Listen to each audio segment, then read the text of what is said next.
സത്യവിശ്വാസികളായ സഹോദരി സഹോദരന്മാരെ, നമ്മുടെ ജീവിതത്തിൻ്റെ എല്ലാ തലങ്ങളിലും പടച്ചതമ്പുരാൻ്റെ ആജ്ഞാനിർദ്ദേശങ്ങൾ പാലിച്ച് അതീവ സൂക്ഷ്മതയോടുകൂടി ജീവിതത്തെ സമീപിക്കണമെന്ന് മുത്തഖികളും മുഹ്സിനുകളുമായി ജീവിക്കണമെന്ന് എന്നെയും നിങ്ങളിൽ ഓരോരുത്തരെയും സവിശേഷമായി ഉണർത്തുകയാണ്, വസിയ്യത്ത് ചെയ്യുകയാണ്. പടച്ചതമ്പുരാൻ ഇരുലോകത്തും വിജയിക്കുന്ന അവൻ്റെ പ്രിയപ്പെട്ട ദാസന്മാരിൽ ഉൾപ്പെടുത്തി നമ്മെ എല്ലാവരെയും അനുഗ്രഹിക്കുമാറാകട്ടെ. വളരെ സന്തോഷകരമായ, ഏറെ ആഹ്ലാദകരമായ ഒരു പെരുന്നാൾ ദിനത്തിലാണ് നമ്മൾ ഈ ഒരുമിച്ച് കൂടിയിരിക്കുന്നത്, ജുമുഅക്ക് വേണ്ടി. ഈ ദിവസത്തെ അല്ലാഹു അനുവദിച്ചതു പ്രകാരം ആഘോഷിക്കുവാൻ നമ്മയും നമ്മുടെ കുടുംബത്തെയും പടച്ച റബ്ബ് അനുഗ്രഹിക്കുമാറാകട്ടെ. വളരെ ചുരുങ്ങിയ 1-2 കാര്യങ്ങളാണ് ഇന്നത്തെ ഈ ഖുതുബയിൽ ചെറിയ ഒരു നസീഹത്തായിട്ട് നിങ്ങളുടെ മുമ്പിൽ ഉണർത്തുന്നത്. നാവ് വരണ്ടു പോകുന്ന നല്ല ചൂടുള്ള ഫെബ്രുവരി മാർച്ച് മാസങ്ങളിലാണ് ഈ തവണ റമദാൻ വന്നത്. വലിയ പ്രയാസത്തോടു കൂടിയായിരിക്കാം ചിലപ്പോൾ പലരും നോമ്പെടുത്തത്. എന്തുകൊണ്ടാണ് ഇങ്ങനെ നമ്മൾ പ്രതികൂലമായ ഈ ഒരു കാലാവസ്ഥയിലും നോമ്പെടുക്കുന്നത് എന്ന് ചോദിച്ചാൽ, പടച്ചതമ്പുരാന്റെ കൽപ്പന നമുക്കുണ്ട് എന്നതാണ് അതിൻ്റെ മറുപടി. അല്ലാഹുവിൻ്റെ തീരുമാനത്തിന് മുമ്പിൽ ആ തീരുമാനത്തെ ഓരോ സമയവും അനുസരിക്കേണ്ടവരാണ് നമ്മൾ എന്ന ബോധത്താലാണ് വിശുദ്ധ റമദാനിൽ നമ്മൾ നോമ്പ് നോറ്റത്. പവിത്രമായ ഈ വേദഗ്രന്ഥം, വിശുദ്ധ ഖുർആൻ നിങ്ങളിലേക്ക് അവതീർണമായ ഈ മാസത്തിൽ ആരെങ്കിലും സാക്ഷികളായിട്ട് ഉണ്ട് എങ്കിൽ അവർ നോമ്പെടുക്കണം. അല്ലാഹുവിൻ്റെ തീരുമാനത്തെ, അല്ലാഹുവിൻ്റെ നിർദ്ദേശങ്ങളെ മുസ്ലിം എന്ന നിലക്ക് നമ്മൾ അതിനെ ഏറ്റെടുത്തതാണ്. ഇന്നലെ വരെ നോമ്പെടുത്ത നമ്മൾ ഇന്ന് നോമ്പെടുക്കുന്നില്ല. ഒരാൾ അതീവ തഖ്വ പുലർത്തുന്നതിൻ്റെ ഭാഗമായിട്ട് പോലും ഇന്ന് നോമ്പെടുക്കാൻ അയാൾക്ക് പറ്റില്ല. കാരണം ഇന്ന് നോമ്പെടുക്കരുത് എന്നത് അല്ലാഹുവിൻ്റെ മറ്റൊരു നിർദ്ദേശമാണ്. ശവ്വാലിന്റെ മാസപ്പിറവി കണ്ടത് മുതൽ നമ്മൾ ആഘോഷത്തെ വരെ ഒരു ആരാധനയായി സ്വീകരിക്കുകയാണ്. അല്ലാഹു അക്ബർ എന്ന നാമമുച്ചരിച്ച് ഫിത്ർ സക്കാത്തുമായി ബന്ധപ്പെട്ടുകൊണ്ടുള്ള ഭക്ഷണപ്പൊതികൾ വിതരണം ചെയ്ത് അല്ലാഹുവിൻ്റെ മുമ്പിൽ ധാരാളമായിട്ട് നമസ്കരിച്ച് നമ്മൾ ഈ ഇബാദത്ത്, ഈ ആഘോഷത്തിലേക്ക് പ്രവേശിക്കുകയാണ്. എന്തുകൊണ്ടാണ് ഇങ്ങനെ നടക്കുന്നത് എന്ന് ചോദിച്ചാൽ, അങ്ങനെയാണ് അത് ചെയ്യേണ്ടത് എന്നതാണ് അല്ലാഹുവിന് നമ്മളോടുള്ള നിർദ്ദേശം. അപ്പോ വിശ്വാസികൾക്ക് അല്ലാഹുവിൻ്റെ ഇത്തരം തീരുമാനങ്ങളോട് നമ്മുടെ നിലപാട് എന്നത് അതനുസരിക്കുക എന്നതാണ്. കഴിഞ്ഞ ഒരു മാസക്കാലം വളരെ മനോഹരമായി അല്പം ത്യാഗം സഹിച്ച്, അല്പം പ്രയാസം സഹിച്ചിട്ടാണെങ്കിലും പകലുകളിൽ ദീർഘമായി നോമ്പെടുക്കുവാൻ, റമദാനിന്റെ രാത്രികളിൽ ദീർഘമായി വിശുദ്ധ ഖുർആൻ പാരായണം ചെയ്ത് അള്ളാഹുവിന് വേണ്ടി നമസ്കരിക്കുവാൻ നമ്മൾ തയ്യാറായത് അത് നമ്മളുടെ ഒരു ജീവിത നിലപാടാണ്. റമദാനിൽ നാം കാത്തു സൂക്ഷിച്ച ഈ ഒരു ജാഗ്രതയുണ്ടല്ലോ, അള്ളാഹുവിന്റെ തീരുമാനങ്ങളോട്, അള്ളാഹുവിന്റെ നിർദ്ദേശങ്ങളോട് ഞാനിതാ ചേർന്ന് നിൽക്കുന്നു എന്ന് നമ്മൾ കാണിച്ച ആ നിലപാടും ജാഗ്രതയുമുണ്ടല്ലോ, അത് ഈ വിശുദ്ധ റമദാനിന് ശേഷമുള്ള സമയത്തും ജീവിതത്തിൽ പിന്തുടർത്തുക എന്നത് വളരെ പ്രധാനപ്പെട്ടൊരു കാര്യമാണ്. ഞാൻ പറയുന്നത്, നമ്മൾ എന്തൊക്കെ ഇല്ല എന്ന് പറഞ്ഞാലും റമദാനിൽ കുറച്ചൊക്കെ നമ്മൾ നേടിയെടുത്തിട്ടുണ്ട്. ആ നേടിയെടുത്തതിനെ കെട്ടുപോകാതെ, അതിൽ വീഴ്ചകൾ സംഭവിക്കാതെ വളരെ ജാഗ്രതയോടുകൂടി അതിനെ ചേർത്തു പിടിക്കുവാൻ നമുക്ക് കഴിയുമ്പോഴാണ് യഥാർത്ഥത്തിൽ ഈ നോമ്പ് ഫലവത്തായി മാറുന്നത്. നമ്മൾ ഇന്ന് പുതിയ ഒരു മാസത്തിലാണ്, ശവ്വാൽ മാസത്തിലാണ്. ഓരോ ദിവസവും വിശ്വാസികളെ സംബന്ധിച്ചിടത്തോളം അവർക്ക് പുതിയ ഒരു ദിവസമാണ്. ഓരോ മാസവും വിശ്വാസികളെ സംബന്ധിച്ചിടത്തോളം അവർക്ക് പുതിയ ഒരു മാസമാണ്. സൂറത്തു സുമറിൽ അല്ലാഹു സുബ്ഹാനഹു വ തആല പറഞ്ഞു വെക്കുന്നുണ്ടല്ലോ, അല്ലാഹു യതവഫൽ അൻഫുസ ഹീന മൗതിഹാ.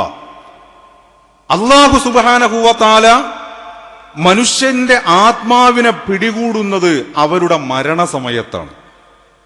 അല്ലാഹു യതവഫൽ അൻഫുസ ഹീന മൗതിഹാ വല്ലത്തി ലം തമുത് ഫീ മനാവിഹ. എന്നാൽ ഇനിയും മരിച്ചിട്ടില്ലാത്ത മനുഷ്യരുടെ ആത്മാവിനെയും അല്ലാഹു പിടികൂടുന്നുണ്ട്. എപ്പോൾ? അവരുടെ ഉറക്കത്തിൽ. അല്ലാഹു പറയുന്നു, ഫയുംസികുല്ലത്തി ഖലാ അലൈഹൽ മൗത. രാത്രിയിൽ കിടന്നുറങ്ങുമ്പോൾ ഓരോ മനുഷ്യന്റെയും ആത്മാവിനെ അല്ലാഹു പിടിച്ചു വെക്കുന്നുണ്ട്. ഫയുംസികുല്ലത്തി ഖലാ അലൈഹൽ മൗത്. രാത്രിയിലെ ഈ ഉറക്കത്തിൽ മരണമാണ് അല്ലാഹു അവർക്ക് വിധിച്ചത് എങ്കിൽ അവരുടെ ആത്മാവിനെ അല്ലാഹു പിടിച്ചു വെക്കും. വയുർസിലുൽ ഉഖ്റ ഇലാ അജലിൻ മുസമ്മ. ആ രാത്രിയിൽ അവരുടെ മരണം അല്ലാഹു തീരുമാനിച്ചിട്ടില്ല എങ്കിൽ അങ്ങനെ തീരുമാനിച്ചിട്ടില്ലാത്തവരുടെ ആത്മാവിനെ അല്ലാഹു അവർക്ക് തിരിച്ചു കൊടുക്കുകയും ചെയ്യുന്നു. അപ്പോ ഓരോ ദിവസവും നമ്മൾ രാത്രിയിൽ കിടന്നുറങ്ങുമ്പോൾ നമ്മളുടെ ആത്മാവിനെ അല്ലാഹു പിടിച്ചു വെക്കുകയാണ്. ഇയാൾ രാവിലെ എഴുന്നേൽക്കണ്ട എന്നതാണ് അല്ലാഹുവിന്റെ തീരുമാനമെങ്കിൽ ആ ആത്മാവിനെ അല്ലാഹു തിരിച്ചങ്ങോട്ട് കൊടുക്കൂല. അപ്പോഴാണ് നമ്മൾ പറയാ, രാത്രി ഭക്ഷണം കഴിച്ച് കിടന്നുറങ്ങിയതായിരുന്നു, പിന്നെ രാവിലെ എഴുന്നേറ്റിട്ടില്ല എന്ന് നമ്മൾ പറയുന്നത്. വയുർസിലുൽ ഉഖ്റ.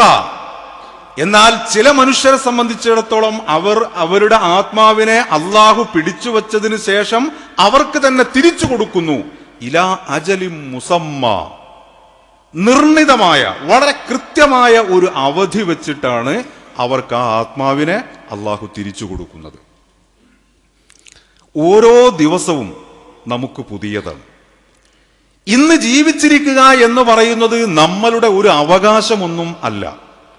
അല്ലാഹു അവന്റെ അപാരമായ ഔദാര്യത്തിൽ നിന്ന് നമുക്ക് കനിഞ്ഞേകിയതാണ് ഈ ദിവസം. ഇന്നലെ മാസം കണ്ടതിന് ശേഷം ഇന്നലെ തക്ബീറുകൾ ചൊല്ലി കിടന്നുറങ്ങിയ ചില മനുഷ്യർ ഇന്ന് രാവിലെ എഴുന്നേറ്റിട്ടുണ്ടാകില്ല. അവരിനി എഴുന്നേൽക്കണ്ട എന്നതാണ് അള്ളാന്റെ തീരുമാനം. അതേസമയം ചില മനുഷ്യർ അവരിനിയും ഒരു ദിവസത്തേക്ക് കൂടി അവരുടെ ആയുസ്സിനെ നീട്ടിക്കൊടുത്തിരിക്കുന്നു. അങ്ങനെയാണ് ഇന്നത്തെ ഈ ഒരു ദിവസം നമുക്ക് കിട്ടിയിരിക്കുന്നത്. നമ്മൾ കിടന്നുറങ്ങാൻ പോകുമ്പോൾ അള്ളാഹുവോട് പ്രാർത്ഥിക്കുമല്ലോ, ബിസ്മിക അല്ലാഹുമ്മ അമൂതു വ അഹ്യ. പടച്ചവനെ, നിന്റെ പേരുച്ചരിച്ച് ഞാൻ എൻ്റെ ജീവിതവും മരണവും അങ്ങനെയാണ് നടക്കുന്നത്. ബിസ്മിക റബ്ബി വളഅതു ജംബി വബിക അർഫഉഹു ഇൻ അംസക്ത നഫ്സി എന്ന് പറഞ്ഞിട്ടുള്ളൊരു പ്രാർത്ഥന ഉണ്ടല്ലോ. പടച്ചവനെ, ഞാൻ നിന്റെ പേരുച്ചരിച്ച് കിടന്നുറങ്ങാൻ പോവാണ്. നാളെ ഇനി ഇവിടുന്ന് എഴുന്നേൽക്കുന്നതും പടച്ചവനെ നിന്റെ പേരിൽ തന്നെയാണ്. നീ എങ്ങാനും ഈ രാത്രിയിലെ എന്റെ ഉറക്കത്തിൽ എന്റെ ആത്മാവിനെ പിടിച്ചു വെക്കുകയാണെങ്കിൽ പടച്ചവനെ ഫർഹംഹ, നീ അതിനോട് കരുണ കാണിക്കണം തമ്പുരാന്. വഇൻ അർസൽതഹാ, നീ എങ്ങാനും എന്റെ ആത്മാവിനെ നാളെ എനിക്ക് തന്നെ തിരിച്ചു തരികയാണെങ്കിൽ നിന്റെ ഒരുപാട് സ്വാലിഹീങ്ങളായ അടിമകളെ പോലെ എന്നെയും നീ സംരക്ഷിക്കണം. രാവിലെ എഴുന്നേൽക്കുമ്പോൾ നമ്മൾ പ്രാർത്ഥിക്കുമല്ലോ, അൽഹംദുലില്ലാഹില്ലദീ അഹ്യാനി ബഅദ മാ അമാതനി. പടച്ചവനെ, ഞാനൊരു മരണത്തിലായിരുന്നു, ആ മരണത്തിൽ നിന്ന് ഒരു ദിവസം കൂടി നീ എനിക്ക് കനിഞ്ഞു നൽകിയല്ലോ, എല്ലാ സ്തുതിയും ഞാൻ നിനക്കർപ്പിക്കുകയാണ്. ഞാൻ പറയുന്നത്, ഒരു ദിവസം അള്ളാഹു നമുക്ക് നൽകുന്നു എന്നത് അള്ളാഹു നമ്മളോട് ചെയ്യുന്ന അപാരമായ കാരുണ്യത്തിന്റെയും അവന്റെ കൃപയുടെയും ഭാഗമാണ്, നമ്മളുടെ ഒരു അവകാശമൊന്നുമല്ല. അതുകൊണ്ട് നമുക്ക് അള്ളാഹു സുബ്ഹാനഹു വ തആല വകവെച്ചു നൽകുന്ന ഓരോ ദിവസത്തെയും അതിനെ മനോഹരമായി കാണുവാനും അള്ളാഹുവിന് ഏറെ പ്രിയപ്പെട്ട മനുഷ്യരായി നമ്മളെ മാറ്റിയെടുക്കുവാനും നമ്മുടെ ഓരോ ദിവസത്തെയും, ഓരോ പുതിയ ദിവസത്തെയും, ഓരോ പുതിയ മാസങ്ങളെയും നമ്മൾ അങ്ങനെയാണ് യഥാർത്ഥത്തിൽ കാണേണ്ടത്. അള്ളാഹുവിന് എന്നെ പ്രിയപ്പെട്ടവനാക്കി മാറ്റുവാൻ നിങ്ങൾ ആലോചിച്ചു നോക്കൂ. നമ്മൾ കടന്നു വന്ന ഓരോ രാത്രിയിലും ഓരോ പകലിലും ഏതൊക്കെയോ അളവുകളിൽ അള്ളാഹുവിനെ എന്നെ പ്രിയപ്പെട്ടവനാക്കി തീർക്കുവാൻ നമ്മൾ എന്തൊക്കെയോ ചെയ്തു വെച്ചിട്ടുണ്ട്. അതിന്റെ ശതമാനത്തിൽ, അതിന്റെ വലുപ്പത്തിൽ, അതിന്റെ അളവുകളിൽ ചിലപ്പോൾ ചില ഏറ്റക്കുറച്ചിലുകൾ ഉണ്ടാകാം. സാധ്യമായ രൂപത്തിൽ നമ്മളൊക്കെ അള്ളാഹുവിനോട് ചേർന്ന് നിൽക്കുവാൻ, അള്ളാഹുവിന്റെ കോപത്തിൽ നിന്ന് നമ്മളെ ഒരുപാട് അകലത്ത് നിർത്തുവാൻ, പരമാവധി അള്ളാഹുവിനോട് ചേർന്ന് നിൽക്കുവാൻ നമ്മൾ ശ്രമിച്ചു പോന്നിട്ടുണ്ട്. അങ്ങനെ നമ്മളൊക്കെ അള്ളാഹുവിന്റെ പ്രിയപ്പെട്ടവരായി മാറിയിരിക്കുകയാണ്. ഇനിയും വരാനിരിക്കുന്ന ഓരോ പുതിയ ദിവസങ്ങളിലും ഓരോ പുതിയ മാസങ്ങളിലും അള്ളാഹുവിലേക്ക് തന്നെ ചേർന്ന് നിൽക്കുവാൻ, അവന്റെ പ്രിയപ്പെട്ട മനുഷ്യരായി ജീവിക്കുവാൻ നമുക്ക് കഴിയേണ്ടതുണ്ട്. അതിനുള്ള ഇന്ധനമാണ്, അതിനുള്ള മൂലധനമാണ് കഴിഞ്ഞ റമദാനിൽ നമ്മൾ നേടിയിരിക്കുന്നത്. ഞാൻ ഈ ഖുത്ബയിൽ നിങ്ങളോട് പറയുന്നത്, നമ്മൾ നേടിയെടുത്ത വളരെ സുപ്രധാനമായ ചില കാര്യങ്ങളുണ്ട്. ആ കാര്യങ്ങളെ ഒട്ടുമേ കൈവിടാതെ അതീവ ജാഗ്രതയോടുകൂടി നമ്മളുടെ കൂടെ നിർത്തി മുന്നോട്ട് പോകുന്നതിൽ നമ്മൾ വിജയിക്കേണ്ടതുണ്ട്. അതിൽ വളരെ പ്രധാനപ്പെട്ട ഒരു കാര്യമാണ് നമ്മുടെ നിർബന്ധ നമസ്കാരങ്ങൾ എന്ന് പറയുന്നത്. എല്ലാ തിരക്കുകൾക്കിടയിലും, എല്ലാ ഓട്ടപ്പാച്ചിലുകൾക്കിടയിലും 30 ദിവസം 5 നേരത്തെ നമസ്കാരം ജമാഅത്തായിട്ട് എന്ന് മാത്രമല്ല, അതിന്റെ അവ്വൽ വക്തിൽ ജമാഅത്തായിട്ട് നിർവഹിക്കുവാൻ പരിശ്രമിച്ചവരാണ് നമ്മളൊക്കെ. ചിലപ്പോൾ ചില ഒഴിവ് കഴിവുകളോ ചില വീഴ്ചകളോ ഒക്കെ സംഭവിച്ചിട്ടുണ്ടാകാം. പക്ഷേ നമ്മളിൽ അധിക പേരും ആ കാര്യത്തിൽ വിജയിച്ചവരാണ്. അതിനെ നമ്മൾ പിന്തുടർത്തണം. ഒരു മനുഷ്യനെ സംബന്ധിച്ചിടത്തോളം ഇസ്ലാമികമായ, ഈമാനികമായ അവന്റെ ജീവിതത്തെ മുന്നോട്ട് നയിക്കുന്നതിൽ, എല്ലാ തിന്മകളിൽ നിന്നും എല്ലാ വേണ്ടായികയിൽ നിന്നും ഒരു മനുഷ്യനെ തടഞ്ഞു നിർത്തുന്നതിൽ ഇത്രമാത്രം ഒരാൾക്ക് കരുത്തു നൽകുന്ന മറ്റൊരു കർമ്മമില്ല. ഇന്ന സ്വലാത്ത തൻഹാ അനിൽ ഫഹ്ശാഇ വൽ മുൻകർ. നിങ്ങൾ സ്വലാത്തിനെ നിങ്ങൾ മുറുകെ പിടിക്കുകയാണെങ്കിൽ നിങ്ങളുടെ എല്ലാ മ്ലേച്ഛവൃത്തികളിൽ നിന്നും എല്ലാ തിന്മകളിൽ നിന്നും നിങ്ങളെ തടുത്തു നിർത്തുവാൻ ആവശ്യമായ കഴിവും കരുത്തുമുള്ള ഇബാദത്താകുന്നു നമസ്കാരം. അള്ളാഹുവിന്റെ റസൂൽ മരണാസന്നനായിരിക്കെ എന്താണ് റസൂൽ ഈ ലോകത്തോട് വിട പറയുമ്പോൾ അവസാനമായിട്ട് പറയുന്ന വാക്ക് എന്ന് കേൾക്കുവാൻ സഹാബികൾ കാതുകൂർപ്പിച്ച് റസൂലിന്റെ അടുക്കലിരുന്നു. റസൂൽ വിട പറയുമ്പോൾ പറഞ്ഞ വർത്തമാനങ്ങളിൽ ഒന്ന് അസ്വലാ, അസ്വലാ, അസ്വലാ, നമസ്കാരം, നമസ്കാരം.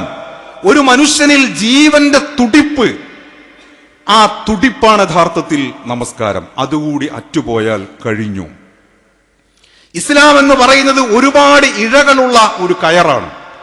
ആ കയറിൽ നിന്ന് എല്ലാ ഇഴകളും അഴിഞ്ഞുപോയി അവസാനം അഴിയുന്ന അതിന്റെ ഇഴ എന്ന് പറയുന്നത് അത് സ്വലാത്താണ്.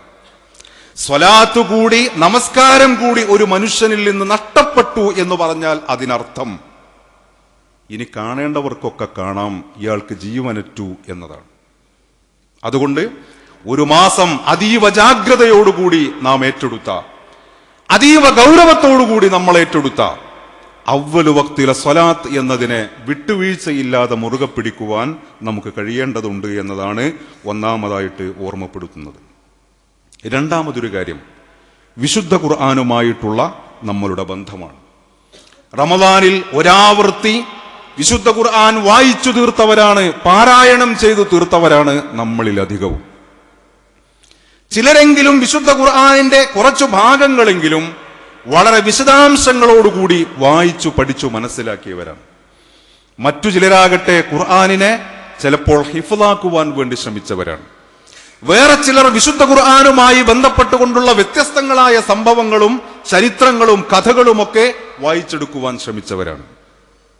നമ്മൾ അറിയേണ്ടത് വിശുദ്ധ ഖുർആനുമായിട്ടുള്ള ബന്ധം നമുക്ക് അറ്റുപോകുന്നതിന്റെ അതിൻ്റെ ഒരു ഗ്യാപ്പ് വർദ്ധിക്കുന്നതിനനുസരിച്ച് നമ്മളും ഖുർആനും രണ്ട് തട്ടിലായി പോകും.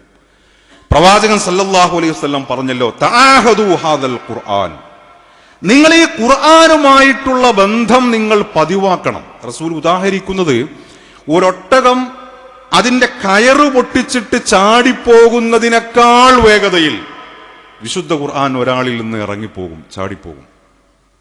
നിങ്ങൾ ആലോചിച്ച് നോക്കൂ, ഖുർആൻ മനോഹരമായിട്ട് പാരായണം ചെയ്യാൻ കഴിയുന്ന ഒരാള്, അയാൾ അറബി ഭാഷയിൽ ഒരുപക്ഷെ വലിയ പാണ്ഡിത്യമുള്ള ഒരാൾ, പക്ഷെ അയാൾ 1 മാസോ 2 മാസോ ഖുർആനുമായിട്ട് ബന്ധപ്പെട്ടിട്ടില്ല എന്നുണ്ടെങ്കിൽ വിശുദ്ധ ഖുർആൻ ഇങ്ങോട്ട് എടുത്തു നോക്കിയാൽ നോക്കി പാരായണം ചെയ്യാൻ പോലും അയാൾക്ക് കഴിയില്ല. കുറച്ചൊരു കാലതാമസം എടുക്കും. ഖുർആൻ എങ്ങനെയാണ്? ഖുർആനുമായിട്ടുള്ള നമ്മളുടെ ബന്ധം അത് വലിയ ഗ്യാപ്പുകൾ അതിൽ വന്നു പോയാൽ, വലിയ വിള്ളിച്ചകൾ അതിൽ വന്നു പോയാൽ അതിനെ ഇങ്ങോട്ട് ചേർത്ത് പിടിക്കുക എന്നത് അല്പം ശ്രമകരമായ കാര്യമാണ്. അതുകൊണ്ട് ഖുർആനുമായിട്ടുള്ള ബന്ധം വിശുദ്ധമായ റമദാനിൽ അതിനെ നമ്മൾ ഏറ്റെടുത്തിട്ടുണ്ട്, പല രൂപത്തിൽ അതിനെ ഏറ്റെടുത്തിട്ടുണ്ട്. ആ ബന്ധം ഒരിക്കലും അറ്റുപോകാതെ അതിനെ കാത്തു സൂക്ഷിക്കുവാൻ നമുക്ക് കഴിയേണ്ടതുണ്ട് എന്നതാണ് രണ്ടാമതായിട്ട് പറയാനുള്ളത്. പ്രവാചകൻ സല്ലല്ലാഹു അലൈഹി വസല്ലം അടുക്കൽ സഹാബികൾ വന്നിട്ട് ചോദിച്ചല്ലോ, പ്രവാചകരെ, നാട്ടിലെ പ്രശ്നങ്ങളും പ്രതിസന്ധികളും ഒക്കെയാണ്, എന്താണ് നമ്മൾ ചെയ്യുക? റസൂല് പറഞ്ഞത്, നിങ്ങൾ അള്ളാഹുവിന്റെ കിതാബ് നിങ്ങൾ മുറുകെ പിടിക്കണം. നിങ്ങൾക്ക് മുമ്പ് കഴിഞ്ഞുപോയ ഒരുപാട് കാലഘട്ടത്തെക്കുറിച്ച് ചരിത്രങ്ങൾ നിങ്ങൾക്ക് ഈ കിതാബിൽ നിന്ന് വായിച്ചെടുക്കുവാൻ കഴിയും. നിങ്ങളെ ഇപ്പോൾ പ്രതിസന്ധിയിലാക്കിക്കൊണ്ടിരിക്കുന്ന എല്ലാ പ്രതിസന്ധികളുടെയും ഹുക്കുമുകളെ നിങ്ങൾക്ക് ഈ വിശുദ്ധ വേദഗ്രന്ഥത്തിൽ നിന്ന് വായിച്ചെടുക്കുവാൻ കഴിയും. വഹുവ ഹബ്ലുൽ മതീൻ, അള്ളാഹുവുമായിട്ട് ഒരിക്കലും അറ്റുപോകാതെ നിങ്ങളെ അള്ളാഹുവിലേക്ക് ചേർത്ത് നിർത്തുന്ന കയറാകുന്നു ഈ വിശുദ്ധ ഖുർആൻ. ഈ കിതാബുള്ളയെ നിങ്ങൾ ഏറ്റെടുക്കണം എന്ന് റസൂൽ സഹാബികളോട് പറഞ്ഞു. അതുകൊണ്ട് വിശുദ്ധ ഖുർആനിനെ വിശേഷിച്ചും പുതിയ കാലത്ത് സാഹചര്യങ്ങൾ മുസ്ലിം സമൂഹത്തിന് അനുകൂലമല്ലാത്ത ഒരു കാലഘട്ടത്തിൽ വിശേഷിച്ചും പുതിയ സാഹചര്യങ്ങളെ സൃഷ്ടിച്ചെടുക്കുന്ന സൃഷ്ടാക്കളായിട്ട് നമ്മൾ മാറേണ്ടതുണ്ട് എങ്കിൽ നിലവിലെ കാലത്തിന്റെയും നിലവിലെ സാഹചര്യത്തിന്റെയും വെറും അടിമകളും ദുർബലരുമായി പോകാതെ പുതിയ കാലഘട്ടങ്ങളെയും പുതിയ സാഹചര്യങ്ങളെയും സൃഷ്ടിച്ചെടുക്കുന്ന സൃഷ്ടാക്കളായിട്ട് നമുക്ക് മാറണമെങ്കിൽ ഈ വിശുദ്ധ വേദഗ്രന്ഥത്തെ, വിശുദ്ധ ഖുർആനിനെ നമ്മൾ കയ്യിലേന്തുക എന്നത് മാത്രമേ നമ്മുടെ മുമ്പിൽ വഴിയുള്ളൂ. അതാണ് രണ്ടാമതായിട്ട് ഉണർത്താനുള്ളത്. മൂന്നാമതൊരു കാര്യം, റമദാനിൽ നമ്മളാരും നമ്മൾക്ക് വേണ്ടി മാത്രം ജീവിച്ച ആളുകളല്ല. നമ്മളൊക്കെ നമ്മുടെ സമൂഹത്തിന് വേണ്ടി, നമ്മുടെ മഹല്ലിന് വേണ്ടി, ഇസ്ലാമികമായ സംരംഭങ്ങൾക്ക് വേണ്ടി കൂടി ജീവിച്ച ആളുകളാണ്. കുൻതും ഖൈറ ഉമ്മത്തിൻ ഉഖ്രിജത് ലിന്നാസ്. വിശ്വാസികൾ എന്നത്, മുസ്ലിം സമൂഹം എന്നത് അവരുടെ കാര്യങ്ങൾ മാത്രം ആലോചിച്ച് അവരുടെ കാര്യങ്ങളിലൂടെ ജീവിച്ചു പോയി അങ്ങനെ മരിച്ചു പോകേണ്ട ഒരു സമൂഹമല്ല. മറിച്ച് ഈ നാടിനു വേണ്ടി, ഈ സമൂഹത്തിനു വേണ്ടി, ഈ ചുറ്റുവട്ടത്തിനു വേണ്ടി ഒരു ചെറുതെങ്കിലും ചെറുതായ ഒരു തിരികൊളുത്തി അവർക്ക് വെളിച്ചം നൽകേണ്ടവരാണ് വിശ്വാസി സമൂഹം എന്ന് പറയുന്നത്. നമ്മളൊരു മാസം റമദാനിലൂടെ കടന്നു വന്നപ്പോൾ മഹല്ല് നമ്മുടെ മുമ്പിൽ ഒരു അജണ്ടയായിരുന്നു. പ്രയാസപ്പെടുന്ന അഗതികളായ ആളുകൾ നമ്മുടെ മുമ്പിൽ അജണ്ടയായിരുന്നു. മുസ്ലിം സമൂഹത്തിന്റെ ധാരാളക്കണക്കിന് വരുന്ന വലിയ വലിയ പദ്ധതികളെ വിജയിപ്പിച്ചെടുക്കുക എന്നത് നമ്മളുടെ ഒരു അജണ്ടയായിരുന്നു. ഉമ്മത്ത് മുസ്ലിമക്ക് വേണ്ടി, പ്രിയപ്പെട്ട നമ്മളുടെ നാടിനു വേണ്ടി, ഈ ലോകത്തിനു വേണ്ടി ധാരാളമായിട്ട് നമ്മൾ ഉള്ളുരുകി മനസ്സലിഞ്ഞ് നമ്മൾ ദുആയിരുന്നിട്ടുണ്ട്. നമ്മൾ നമ്മൾക്ക് വേണ്ടി മാത്രം ജീവിക്കുന്നവരല്ല, നമ്മുടെ ചുറ്റുവട്ടത്തുള്ള സമൂഹത്തിന് വേണ്ടി കൂടി ജീവിക്കുന്നവരാണ് നമ്മളൊക്കെ. മുസ്ലിങ്ങൾ എന്ന നിലക്ക് നമ്മളൊക്കെ വ്യത്യസ്ത സംഘടനകളിലും വ്യത്യസ്ത തുറകളിലുമൊക്കെ പ്രവർത്തിച്ചു കൊണ്ടിരിക്കുന്ന ആളുകളാണ്. നമ്മൾ അറിയണം, നമ്മൾക്ക് വേണ്ടി മാത്രമല്ല, നമ്മൾ നമ്മുടെ ചുറ്റുവട്ടത്തുള്ള ആളുകൾക്ക് കൂടി ഉള്ളതാണ് നമ്മുടെ ജീവിതം എന്ന് പറയുന്നത്. ഞാൻ പറയുന്ന ഈ 3 കാര്യങ്ങൾ, ഒന്ന്, സ്വലാത്തുമായിട്ടുള്ള നമ്മുടെ അഭേദ്യമായ ബന്ധം, അള്ളാഹുവിന്റെ വിശുദ്ധ കലാമിനെ അതിനെ പുറത്തു നിർത്താതെ അതിനെ നമ്മളോട് ചേർത്തു വെക്കുവാൻ, ഈ 2 ആത്മീയമായ കരുത്തിലൂടെ നമ്മുടെ ചുറ്റുവട്ടത്തുള്ള ആളുകൾക്ക് വേണ്ടി കൂടി ജീവിക്കുവാൻ. നിങ്ങൾ ആലോചിച്ചു നോക്കൂ, ഇസ്ലാമിന്റെ ആധ്യാത്മികമായ വളരെ സുപ്രധാനമായ കാര്യങ്ങൾ പറഞ്ഞിടത്തെല്ലാം സമൂഹത്തിന്റെ സുഭിക്ഷത, സമൂഹത്തിന് കൊടുക്കേണ്ട അന്നത്തെക്കുറിച്ച്, അവരുടെ ആരോഗ്യത്തെക്കുറിച്ച്, ദാരിദ്ര്യ നിർമ്മാർജ്ജനത്തെക്കുറിച്ച് ഒക്കെ ഇസ്ലാം പറഞ്ഞത് നമുക്ക് കാണുവാൻ കഴിയും. അഖീമുസ്സലാ എന്ന് പറഞ്ഞാൽ വആത്തുസ് സക്കാ. നിങ്ങൾ ആത്മീയമായ ഉത്തുംഗതയിലെ നമസ്കാരം നിർവഹിക്കുമ്പോഴും വആത്തുസ് സക്കാ, നിങ്ങളുടെ ചുറ്റുവട്ടത്തിന്റെ സാമ്പത്തിക ഉന്നമനം നിങ്ങളുടെ ലക്ഷ്യമാകണം. നോമ്പിനെ കുറിച്ച് പറയുമ്പോൾ ഇപ്പുറത്ത് ഫിത്ർ സക്കാത്തിനെ കുറിച്ച് പറയുന്നു. നോമ്പെടുക്കാൻ കഴിവില്ലാത്തവരെ കുറിച്ച് പറയുമ്പോൾ എന്താണ് നിങ്ങൾ പ്രായശ്ചിത്തം ചെയ്യേണ്ടത്? അഗതികളായ മനുഷ്യന്റെ ദാരിദ്ര്യത്തെ അകറ്റാൻ അവൻ അന്നം കൊടുക്കലാണ് നിങ്ങളുടെ നോമ്പെടുക്കാത്തവനുള്ള പ്രതിവിധി എന്ന് ഖുർആൻ നമ്മളെ പഠിപ്പിക്കുന്നു. നിങ്ങൾ ആലോചിച്ച് നോക്കൂ, വിശുദ്ധമായ ഹജ്ജ് കർമ്മത്തിന് ശേഷം അള്ളാഹു പറയുന്നത്, ഹജ്ജ് നിങ്ങൾ പൂർത്തീകരിച്ചാൽ ബലിയറുക്കണം നിങ്ങൾ മൃഗത്തെ, എന്നിട്ടോ അതിന്റെ ഒരു തുള്ളി രക്തം പോലും, ഒരു കഷ്ണം മാംസം പോലും അള്ളാഹുവിന് വേണ്ടതില്ല, നിങ്ങൾ മനുഷ്യരിലേക്ക് ഇറങ്ങി അവരിലേക്ക് നിങ്ങൾ അതിനെ കൊടുക്കണം. നമ്മൾക്ക് മാത്രമുള്ളതല്ല, നമ്മൾ ചുറ്റുവട്ടത്തെ മുഴുവൻ സമൂഹത്തിനുമുള്ളതാണ്. അതുകൊണ്ട് ഇസ്ലാമികമായി, വിശേഷിച്ചും പുതിയ കാലഘട്ടത്തിൽ ഇസ്ലാമികമായി ജീവിക്കുവാൻ, ദീനീപരമായി ജീവിക്കുവാൻ, ആ ജീവിതത്തിൽ നിന്ന് നമ്മുടെ ചുറ്റുമുള്ള ആളുകൾക്ക് ഇസ്ലാമിന്റെ സന്ദേശം പകർന്നു നൽകുവാൻ നമുക്ക് കഴിയേണ്ടതുണ്ട്. പടച്ച തമ്പുരാൻ അതിനുള്ള തൗഫീഖ് നൽകി എന്നെ, നിങ്ങളെ, നമ്മെ എല്ലാവരെയും തുണക്കുമാറാകട്ടെ.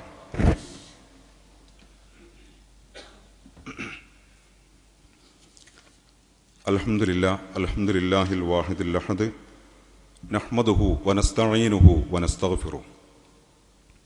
യാ അയ്യുഹല്ലദീന ആമനു തഖുല്ലാഹ ഹഖ്ക തുഖാതി വലാ തമൂതുന്ന ഇല്ലാ വഅൻതും മുസ്ലിമൂൻ. അല്ലാഹുവിനെ സൂക്ഷിച്ച് മുത്തഖികളും മുഅ്മിനുകളുമായി ജീവിക്കണമെന്ന് ഒരിക്കൽ കൂടി എന്നെയും നിങ്ങളെയും ഉണർത്തുകയാണ്.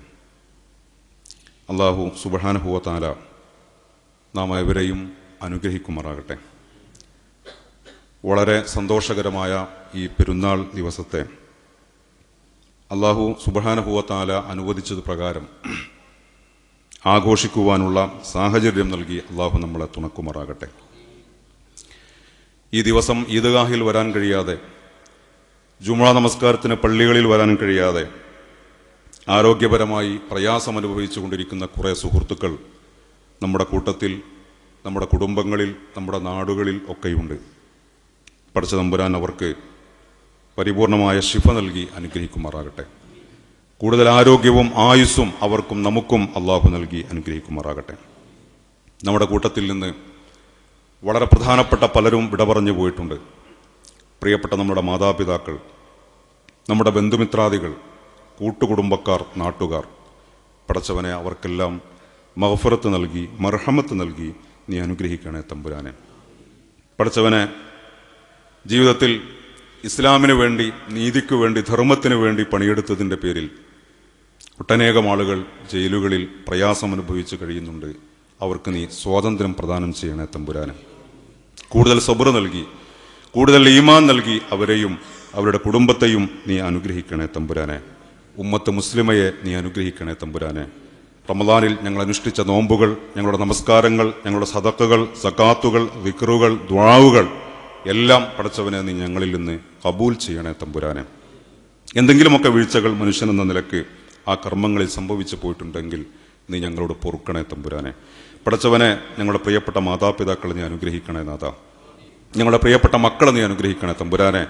പടച്ചവനെ, ഞങ്ങളുടെ കുടുംബത്തിൽ, ഞങ്ങളുടെ തൊഴിലിൽ, ഞങ്ങളുടെ സമ്പാദ്യത്തിൽ, ഞങ്ങളുടെ മക്കളിലൊക്കെ ഞങ്ങൾക്ക് കൂടുതൽ ഹൈറും കൂടുതൽ ബർക്കത്തും നൽകി നീ അനുഗ്രഹിക്കണേ തമ്പുരാനെ.